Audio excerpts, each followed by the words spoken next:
Okay, so we would meditate together a little bit, a few minutes, just to reconnect with present moment, with what's happening now, and then we discuss some Dhamma. So try to find a comfortable and straight position of the body.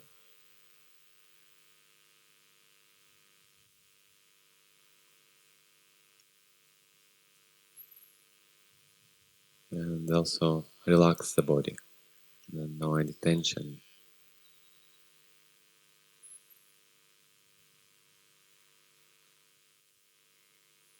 And try to relax mental aspect as well, mind, any worries or thoughts about past or future.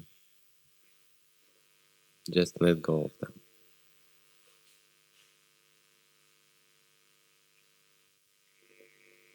And instead, just pay attention on the present moment. What you may know, what you may feel, what you may experience right now.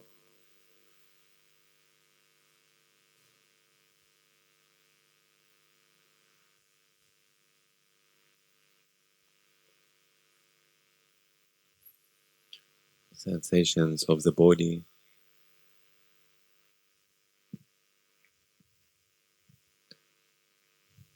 or maybe breath in, breath out.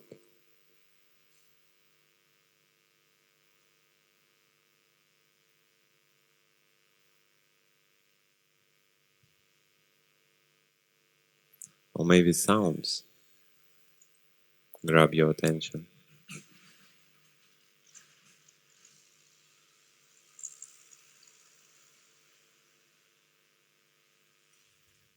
Without commenting or judging them, just notice, take a note what's happening right now.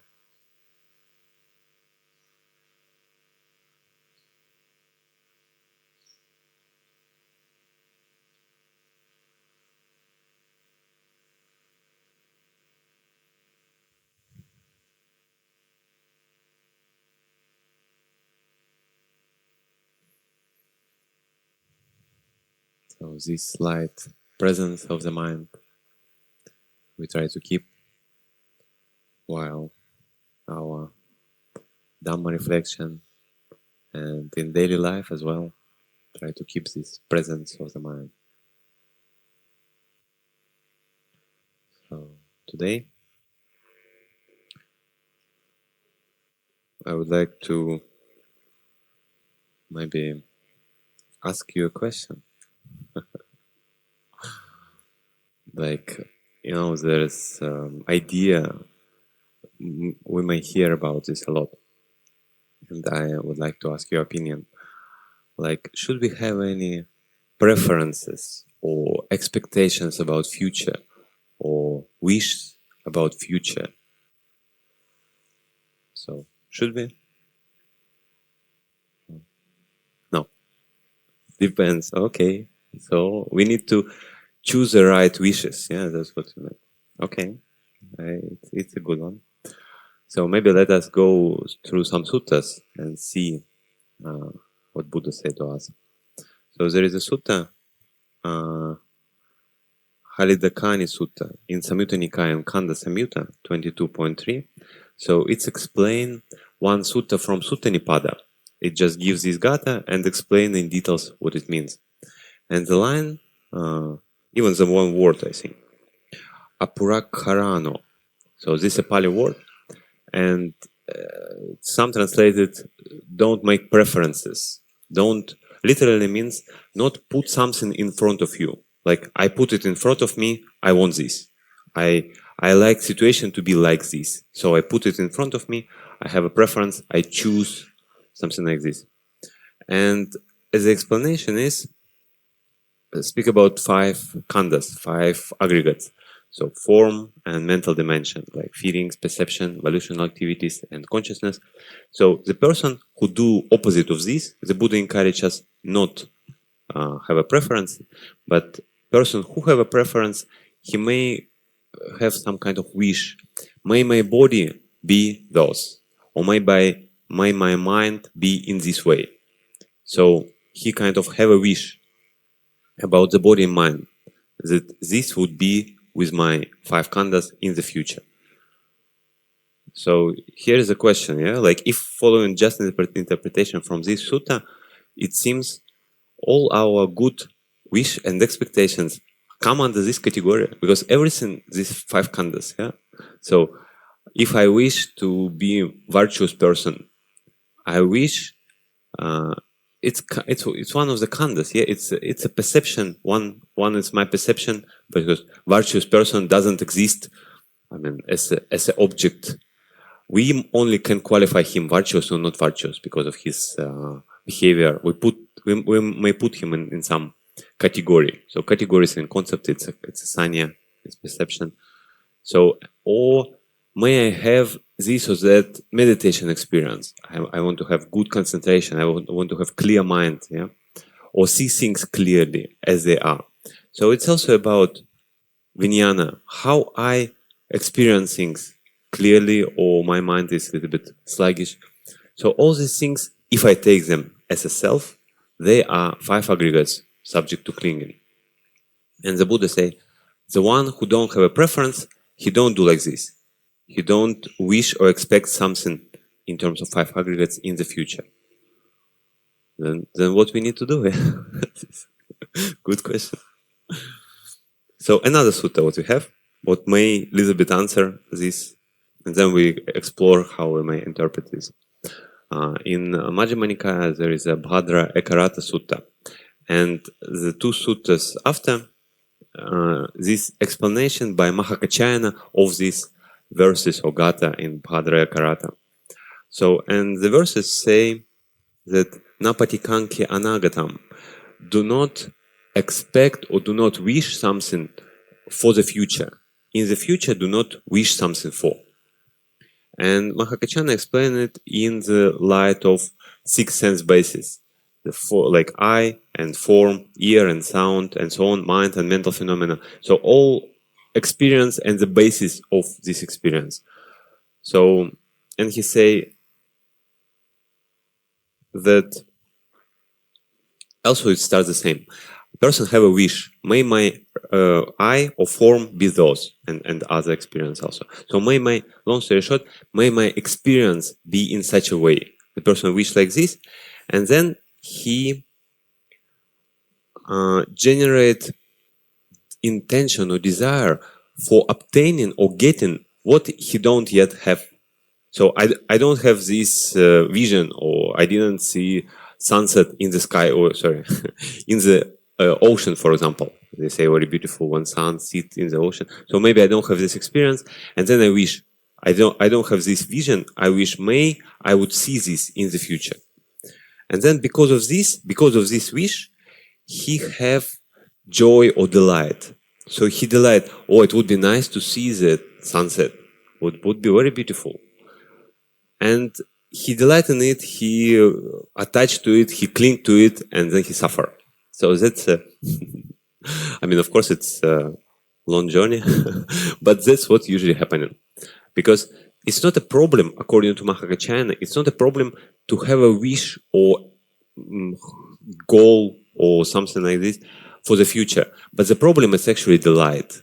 So we, because it's so nice to imagine things. Like, for example, I didn't have my food yet, yeah? And I know, like, I collected some in my bowl, there is some nice things. And I imagine, okay, in future, when I go back, I would experience this taste. Because I know Tim's, like, very good food in Tim's.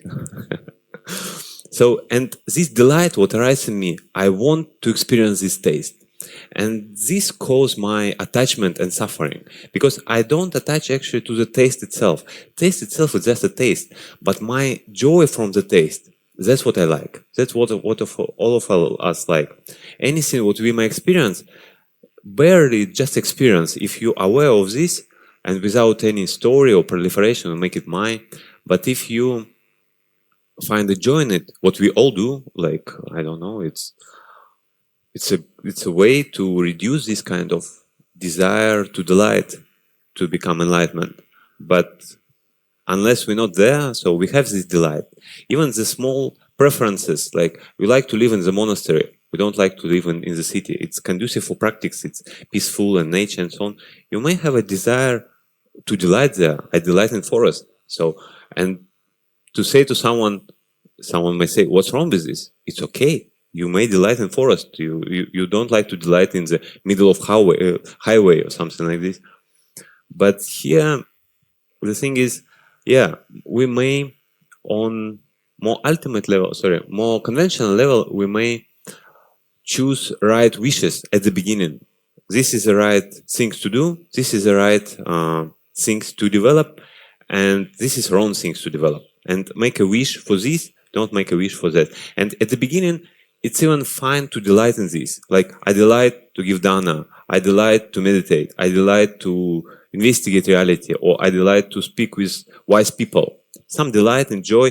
Yes, there will be some attachment, but, we have more other attachment we need to overcome. This Dhamma-related attachment, it's like, wait a little bit. It would be time for this to overcome, but not now.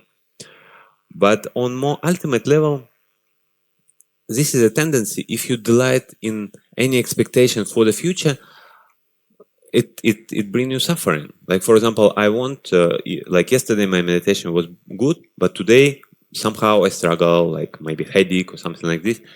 And then I wish, I hope, let my state of mind or my samadhi be the same as yesterday. And because I have strong wish and I delight in this, I think, oh, yesterday was so nice, it would be wonderful, so let me do like this. Then this may obstruct me from getting samadhi now, because I put a lot of hope and expectation. And in previous sutta, we speak about the word apurakarana, not put something in front. So I put this in front and I don't see reality, I don't see experience. So you see, one way, I have a goal and I know which mental quality I need to develop to achieve that goal. And I go there and I'm aware of what's happening, and my destination would be related to my experience. But in another scenario, I have a goal here and I don't see what's happening around. And I want to achieve this, but it's very difficult because I'm not aware of my current situation. I'm not really make my experience relevant, because all practice need to be relevant. Like what's happening now? Okay, for example, now I have strong anger. I cannot do anything, maybe metta would help. So, or I have any other problem. So all practice, all tweaks, all small adjustment in meditation practice and in daily life need to be relevant whatever happening right now. But if I have a goal here, I want to be enlightenment, and my imagination of enlightened person is just some kind of, I don't know, superhero who fly in the sky, something like that, and I want to be like this. Then even if my maybe understanding not so wrong, okay, not in this example of superhero, but in general, maybe I read some suttas, I imagine, okay, probably Buddha speak about enlightenment like this, and I want this. But I don't apply it to my practice. I'm not aware, okay, maybe I need to develop this area, okay, already developed. So this kind of, I would say, openness and flexibility of mind. We may see what's important and what's need to be done. And also, in another sutta, I think we discussed this sutta, that whatever wish you may have or not have, if you do proper thing, you will get your result anyway. So in that sutta, example was about hen and eggs, and hen may sit on eggs, and if she think, oh, my chicken be like safely come to this world, or may not, it's not actually so important, her thought or her wish. But the important thing is that she sits there and she make hot or proper environment for eggs. But if she just wandering around or like go to, to shop or to cinema and think, oh, my eggs in home would safely come, it would not happen, because she need to do the job. So same way in our practice or in all mental development, like household life, monk life, whatever, we need to have understanding what's the right effort, what right things to do, what right things to develop, what quality we need to abandon, what quality we need to develop, and just do it.